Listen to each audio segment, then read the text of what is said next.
In this video, we will be looking at the last two regions of the brain, which is brainstem and cerebellum. There are three major regions in brainstem: midbrain, pons and medulla. So let's go over this diagram which we have seen earlier. This has 6 regions: cerebrum, diencephalon, midbrain, pons, medulla oblongata and cerebellum. Out of this, first we will look at midbrain. Midbrain consists of 6 important structures.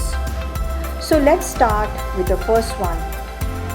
There are 2 pairs of colliculi which can be seen from the posterior view.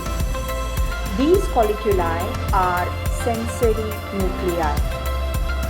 So in this diagram, you can see superior colliculi and inferior colliculi.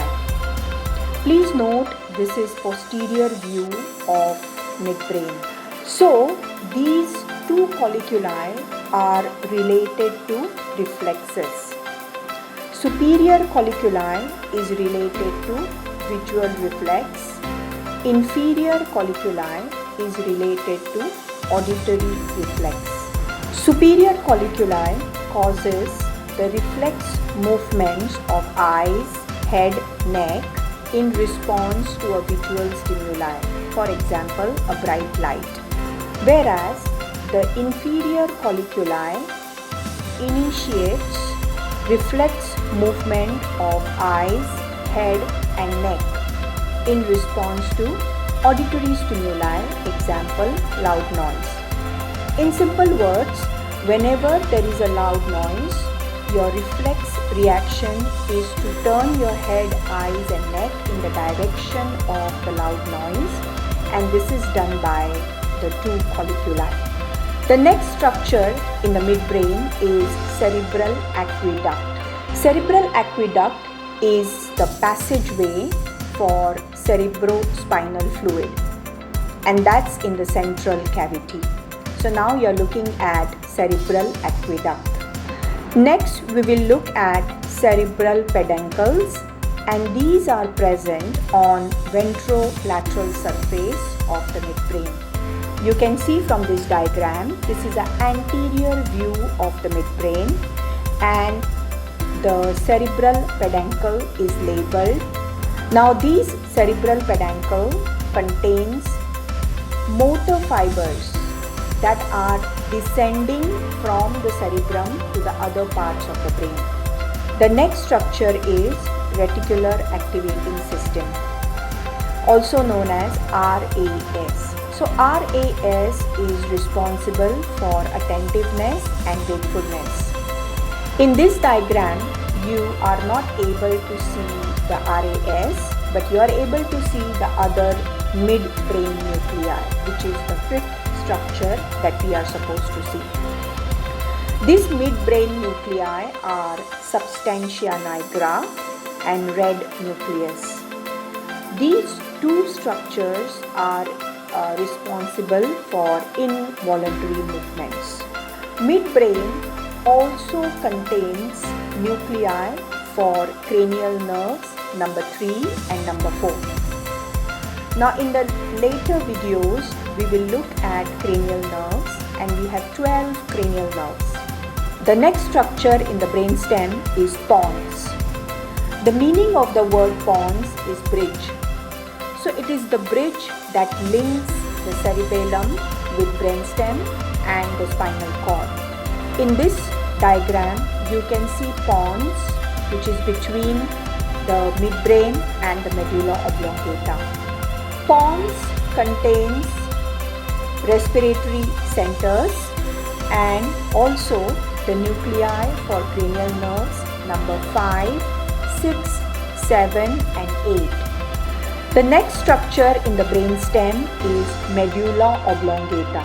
So medulla oblongata connects the brain to the spinal cord. Here in this diagram, you can see medulla oblongata connecting the brain to the spinal cord. Now the function of medulla oblongata is to relay information between the brain and the spinal cord. Medulla oblongata contains very important centers known as autonomic centers. So there are two autonomic centers, vasomotor center and respiratory centers. Vasomotor center relates to regulating heart rate and blood pressure. Respiratory centers are responsible for breathing. Both these centers are very important for our survival, and damage to these centers can cause sudden instant death. This can happen in case of head injury that involves damage to autonomic centers. Medulla oblongata also contains reflex centers, and these reflexes are cough reflex, vomiting reflex, sneezing reflex and swallowing reflex. Also, the nuclei for cranial nerves number 9, 10, 11 and 12 are located in the medulla oblongata. Let's move on to the last segment of the brain, which is cerebellum. So you can see from this diagram, the largest part of the brain is cerebrum and the second largest is cerebellum. Cerebellum also has two hemispheres, left hemisphere of cerebellum and right hemisphere of cerebellum, and these two are connected to each other by a structure called as vermis. Cerebellum has cerebellar peduncles. These peduncles contain the tracts that will link the cerebellum to the other parts of the brain. Now we have three cerebellar peduncles: superior cerebellar peduncle, middle cerebellar peduncle and inferior cerebellar peduncle.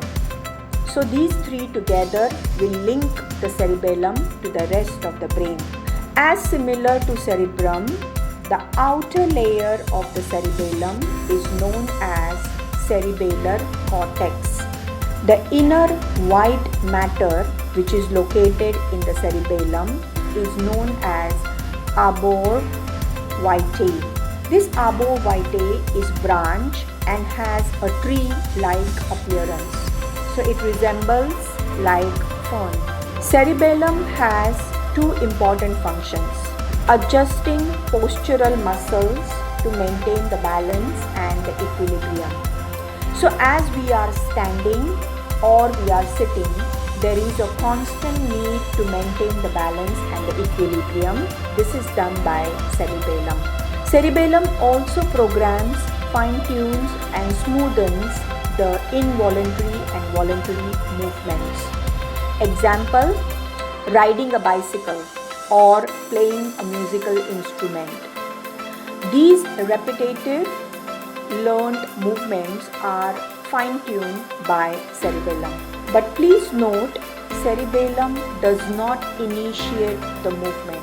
So damage to the cerebellum causes disturbance in balance and gait. This clinical condition is called as ataxia. So in ataxia, you will observe that the patient is not able to maintain the balance and a normal gait. Thank you for watching this video.